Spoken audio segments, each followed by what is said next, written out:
This is a story about Labour axing a very important scheme to compensate the child victims of sexual abuse. We're talking about people who found themselves sexually abused in institutions like child care homes, what we used to call orphanages, schools, that sort of thing. People who were in effect being looked after by the state and the authorities, but were let down and were sexually abused in those positions. So some time ago, when Rishi was still in power, he came up with this, that we would create a proper child sex abuse compensation scheme. So there's an automatic place where the victims of child sex abuse, be it at school, be it at an institution, be it at their care home, had recourse. An automatic place they could go to get compensation. Well, Labour has axed that scheme, saying it can't afford it in the current fiscal environment. We'll talk about some of the things it does seem to be able to afford right now in just a little while. But to discuss this scheme, which was set up as a recommendation by the independent inquiry into child sexual abuse, a national payout scheme that has now been axed. To discuss this is someone who should have got some money from this scheme, and that is she's a child abuse victim, Adeleh Sasansara. Welcome to the show, Adeleh. Hi, how are you? I'm okay. Before we talk, this is Jess Phillips, the Minister for Safeguarding and Violence Against Women, talking about this proposal to get people like you the compensation they deserve. So this is Jess Phillips. On the ICSA proposal for a wider national redress scheme for all victims and survivors of child sexual abuse in institutional settings, the scale of that proposal demands that it is considered in the context of the spending review later this year, and we will make further updates at that stage. Well, Adeleh, the update now is they've axed it, so people like you aren't going to get any money from this scheme. What are your thoughts about that? Well, it was never really about money for me. It was none of us have really been able to find any justice or really any support. There's a few councils around London that have done small schemes, but obviously most people who are abused in institutions moved away from the area they grew up, like myself, and so you can't access any support in the new area where you live. And I just wrote to the Home Office to find out what was going on, because basically this was not made public knowledge. We were not told in the media that it had been scrapped. The first I heard of it was when I received the email from the Home Office saying that we're not, as a country, physically able to afford the redress scheme. And I believe there were 725 people in the Truth Project, so it wasn't that many of us. Yeah, so we've got to stress that, like yourself, this is for people, poor young victims who found themselves sexually abused in what you might call an institutional setting. In other words, at one point you were in a child's care home, weren't you? And that's your claim to be able to, should be your claim to be able to get some compensation on the child sex abuse, or from this fund that has now been cancelled. Can you tell us your story, Adeleh? You were in as I say, a sort of children's care home? Yeah, I was put into a children's home when I was around 12, and I went through several children's homes and foster homes. I was sexually abused in my time in one of the children's homes, not the other one. But you know, being involved with adults led to me, a bit similar with what's going on with the grooming gang situation. Kids that were in care were targeted by adults, and that led to what we now call sex trafficking. But obviously years ago in the 90s, you were called like a child prostitute, things like that. So it wasn't something that you'd come forward and really speak about. It's only been like the past few years that people have started to talk about trafficking, and that being something that happens in the UK as well. So, yeah, So, it was, so it went on for many years. and if I can put it this way, you were you were born male, but you feel that the abuse that you went through kind of caused you to be trans. Is that a fair summary of what happened? Tell me your story. No, I wouldn't say that. I was born with an intersex condition, Okay. which meant that I didn't have puberty and I didn't develop properly, but I was raised as a male. But I work with survivors. I've worked with people who have been in similar situations to me for many years. And there seems to be a lot of LGBTQ survivors that have been through similar things. And like what I did say was, in the 90s, there was a trafficking ring up and down the whole country. And these people weren't gay men. They were predators who knew that there would be young boys and girls without family who were in gay clubs, because back then you didn't need ID, you know. Right. And it was up and down the country. And there were other people that went through that with me who've spoken to the police about the same people, and nothing's been done. So, I mean, tell me again the timing. When did you? I mean, you assumed, along with a lot of your compatriots from those days, that you would be in line for this compensation. No, I didn't. I didn't know anything about compensation. No. The first I heard about that was in 2023, when Rishi Sunak made it public knowledge, because that only came out of the recommendations. There were 87 recommendations from the Truth Project. I only went into the Truth Project to give my story because I didn't want it to happen to other people in the future. Okay, so have you found it very difficult to actually be able to talk to anybody about what it is that you're seeking? I mean, it's not necessarily just financial compensation we're talking about, is it? It's a sort of sense of justice, your story to be told, what happened to you. You won't get justice unless people understand how you and your friends were abused. It's, as I said before, it wasn't about compensation. There was no talk of compensation when they called the inquiry. The inquiry was meant to be recommendations for, because I know children in care. I've got a very good friend who runs a charity called Care Leavers Matter, and you know, we know that these things are still happening, and in actual fact it's a lot worse now because they're private homes. They're not institutions run by local authorities. They're run as businesses, and children are being bid on. So the more children that come in, if you know what I mean, there's more children coming in. They're making profit on that, because they're bidding on children, you know, these private companies. And, you know, my reason for going into the Truth Project was to give my story so the government know what's going on. I mean, now this is many years later, I've kind of realised they knew what was going on all along. And who were the people doing the abuse? I mean, you said that they knew the system. Were they working at the kind of care homes that you were working at, or just hanging out there, or who were they? No, well, it's hard to say. There were definitely people that were working there, of course, but like the first home that I was in was called a secure unit. There was no reason for me to be there because I was a very studious, shy young person, but they put me in there because there were no beds elsewhere. And yet cars would come in, and it was a gated, you know, it was like a prison. Cars would come in to the car park, so someone was letting them in. And there was, you know, lots of drugs involved, and we would go off and come back with gifts. All right, okay. And it was never questioned. And if you could get to talk to Jess Phillips, Adeleh, what would you say to her now?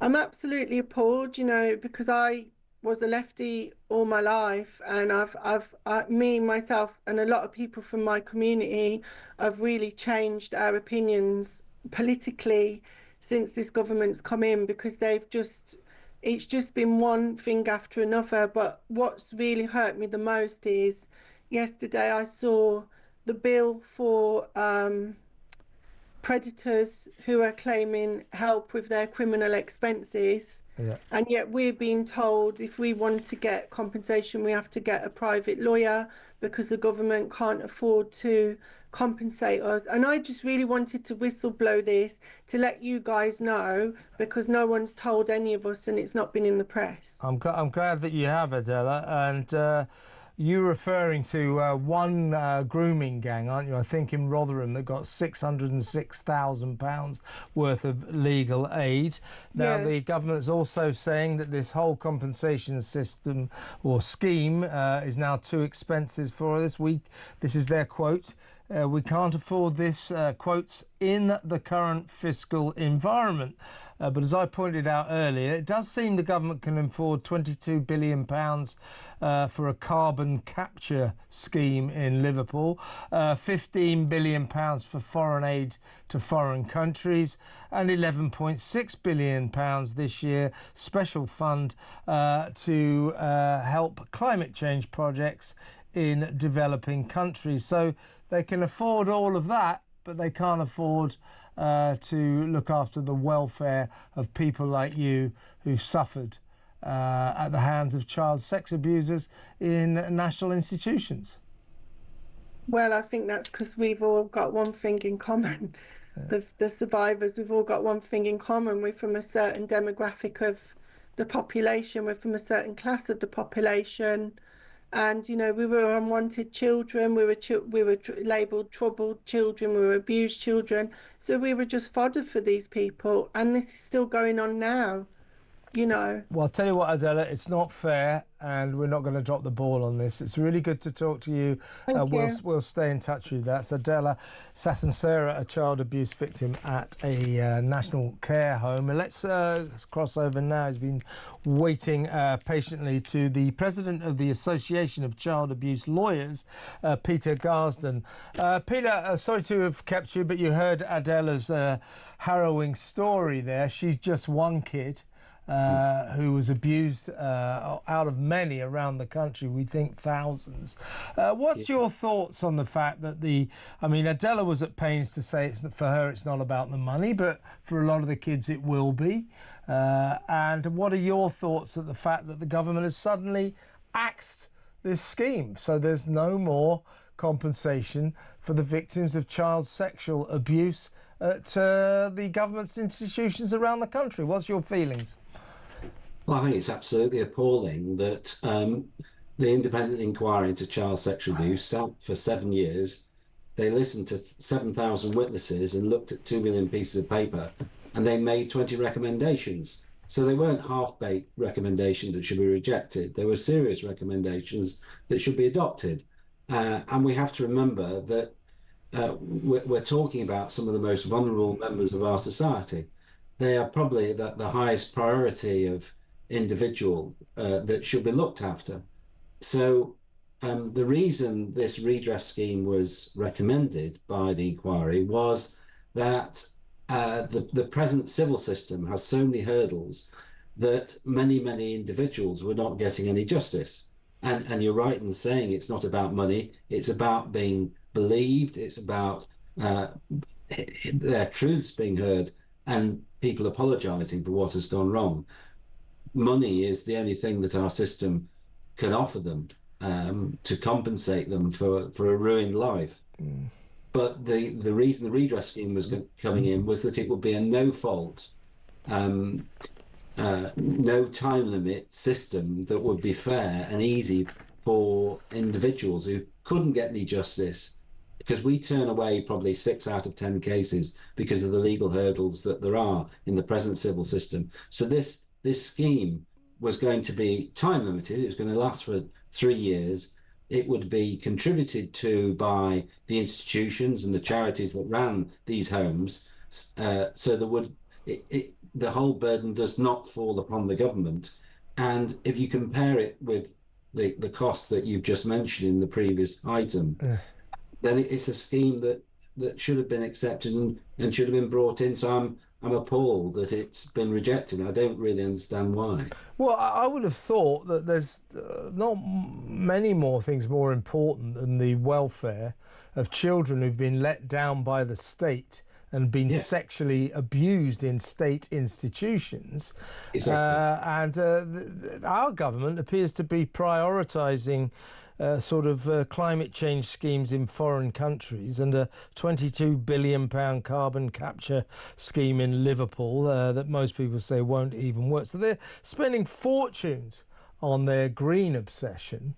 Now is not the time to discuss the veracity of their policies and what they think, but they're spending a fortune on all of this, giving fortunes to foreign countries for their own climate change schemes in developing countries. 22 billion carbon capture, 15 billion foreign aid generally, and yet they cannot spend a penny. They say they can't spend a single penny on the welfare of children who've been abused while in the state system. There's something wrong about that, isn't there? Oh, completely. I mean, what is even more annoying is that the Conservative government last May said that they would introduce a redress scheme. And I can quote Rishi Sunak, who said, while nothing will make up for how badly they were let down or the abuse that they suffered, we must make sure the victims and survivors get the support they need and redress they deserve. And the Conservative government, this isn't a political point, it's just frustrating that a Labour government comes into power. They scrapped the scheme that the previous Conservative government a year ago had said should be introduced, and they were very supportive and explained why. The other point, of course, is that there is presently a redress scheme like this in both Scotland and Northern Ireland. So why they have a scheme and we can't have one when arguably we're a bigger government with greater resources, defies belief, quite honestly. How many kids are we talking about who you think would be in line for some kind of compensation here, Peter? Well, the oft-quoted statistic says that 1 in 4 of the population are victims of abuse, and that covers all types of abuse, obviously. So if there's a population of 60 million people, that's 25 million people who are potentially eligible. And that's just the present population, bearing in mind that we're probably going back 30 or 40 years in terms of abuse that took place many years ago. So it could be considerably more than that. Let me ask you a final question. I mean, what do you think about a government that last week, somewhat shockingly, last Tuesday, announced, oh, by the way, we won't be holding any inquiries into the rape gang scandal. I could call it the grooming gang scandal, but always strikes me as being a bit too much of a euphemism, that. We'll get no inquiry now into the biggest sexual scandal ever to hit this country. They're talking about as many as 250,000 vulnerable white working class girls, many of them underage. Last week, this government announced no inquiries whatsoever into that. And now they're calling off this compensation scheme as well. What is going on with this government? It's got its priorities all wrong when it comes to child welfare, hasn't it? Well, I mean, I'm a father, and my children are the most important things in my life, and they are the most important thing, and they should be given priority. So the fact that they haven't gone up the priority list high enough, I think is scandalous, frankly. It's clearly down to money, and I was quite shocked when I read the Home Office response, and they mentioned the words that it was the cause of the current fiscal environment. Yeah. I didn't think they'd ever admit that. And the reason I think we don't have a public inquiry into grooming gangs is for the same reason, because it's expensive. And I think, what price abuse survivors and protection of children, I would ask. Absolutely, Peter. Peter, very good to talk to you. Thank you so much for your time. It's Peter Garsden, President of the Association of Child Abuse Lawyers.